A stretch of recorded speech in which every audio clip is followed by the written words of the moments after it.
Hi, this is Jame from DigFin. And this is James from DigFin. It's that time of year again when people wear Santa hats, they go to holiday parties, and they wonder about what the next year's going to bring. Every single December, firms make wild speculations about what's going to happen for the year ahead. So what about us? Oh, I don't do predictions.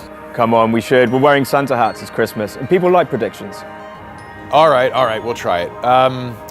I'll start then by asking you a question. So 2017 was the year of the ICO boom. 2018, the big crypto crash. Yep. So what's 2019? 2019 is going to be all around the regulation of digital assets. We're going to start to see real use cases of things like commercial property and tokenization of equities and debt. But as I mentioned, these things, they're going to be regulated, so they're only going to be afforded by the rich or hedge funds, which is a bit of a shame. So my question, what do you think about Chinese techfin firms from entering into other markets? We've seen fits and starts. Obviously, the Alibaba and Tencent and Ping An, they have their own big, broader strategies. But in fintech, we've seen Lufax set up and launch in Singapore. We've seen Tencent back Aviva's Blue in Hong Kong, and a few other acquisitions and things. But in terms of them actually doing something directly, there hasn't been anything very impressive, at least not yet. But I think that there will be an emerging opportunity in Hong Kong with the virtual banking license regime, and that's going to open the door for Chinese techfin to come into international finance. So what do you think of virtual banking? What's your take on that? Virtual banking, I think it's going to be relatively modest to begin with. The government and everyone is making very big noise about it, and as you mentioned, it does allow these firms from abroad to really enter the market here. But we're very well served already. There's ATMs absolutely everywhere. You just need to walk 20 meters down the street and there's a proliferation of them. I think people really need to be incentivized to go onto these platforms. But that being said, combining that with open APIs and cloud banking and faster payments might be a catalyst for real change within this sector.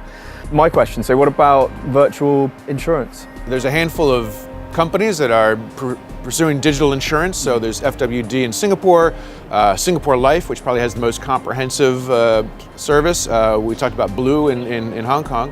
But I think these are all still sort of small, I'd say relatively unproven businesses. None of them have yet fully automated the claims process for complex products. The Insurance Authority in Hong Kong is meant to license what it considers the first true fully digital insurance businesses this coming year, and it'll be really interesting to see if any of these guys have anything that really can challenge the incumbents. Sure. We've talked about Hong Kong, we've talked about Singapore. Which city do you think will be the big story for fintech? There's only going to be one winner. It's going to be Singapore, hands down. It's just a much better marketplace there for starting up a firm and for running a fintech company. But that being said, Hong Kong it's a tough market. So if a firm is successful here, it generally is an extremely successful firm. Personally, I really like WeLab. So robots, are they going to take our jobs next year? I think those companies that really use robotic software for supporting their relationship managers, for automation, for other things, chatbots. I think these companies will actually be hiring people. They'll be hiring more people to help them with their automation processes. I know that sounds ironic. I think it's the companies that don't use these tools that will be at great risk of losing competitiveness, and they'll be the ones forced to cost cut and get rid of people. So whichever side of that you're on, I think the conversation is increasingly going to be about artificial intelligence. I agree entirely. I think 2017, 2018 was all around blockchain, but next year, 2019, it's all going to be around machine learning and AI. We're going to hear a lot more about this. Yeah. Okay.